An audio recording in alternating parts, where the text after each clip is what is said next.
आज आपण बघणार आहोत structure of the modern periodic table. Modern periodic table हा तुम्हाला डायग्रॅममध्ये दाखवला आहे त्याप्रमाणे दिसतो.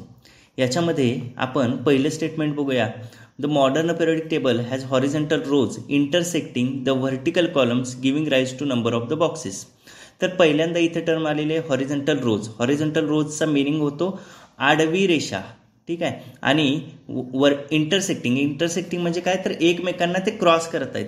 व्हर्टिकल कॉलम्स कोण कोण क्रॉस करतायत? हॉरिझॉन्टल रोज म्हणजे कोण, आडवी रेषा, आणि व्हर्टिकल कॉलम म्हणजे कोण, तर उभी रेषा. ह्या दोघे एकमेकांना क्रॉस करून काय तयार करतायत, तर बॉक्सेस तयार करतायत.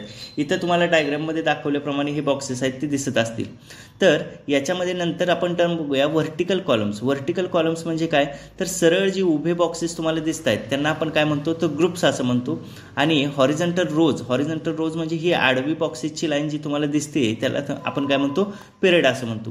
तर पिरियडिक टेबलमध्ये आता आपण हे बघूया की हॉरिझॉन्टल रोज किती आहेत आणि व्हर्टिकल कॉलम्स किती आहेत.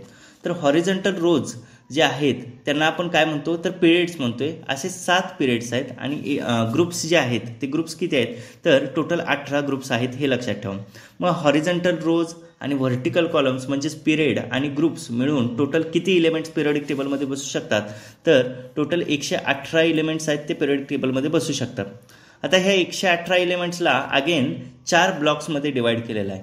काय बघा, the overall shape of the modern periodic table shows that divided into the 4 blocks. 4 ब्लॉक्समध्ये यांना डिवाइड केलेले आहेत. कोणकोणते ब्लॉक्स आहेत, तर पहिला ब्लॉक आहे तो म्हणजे इकडं लेफ्ट साईडला दाखवलेला आहे बघा, एस ब्लॉक. बरोबर मध्ये आहे तो डी ब्लॉक, आणि त्याच्या बाजूला जो आहे तो पी ब्लॉक, आणि सगळ्यात शेवटी खाली बॉटमला एक ब्लॉक मांडलेला आहे त्याला आपण काय म्हणतो, तर एफ ब्लॉक असं म्हणतो. हे लक्षात ठेवा. हे स्ट्रक्चर आहे मॉडर्न पिरियडिक टेबलचं.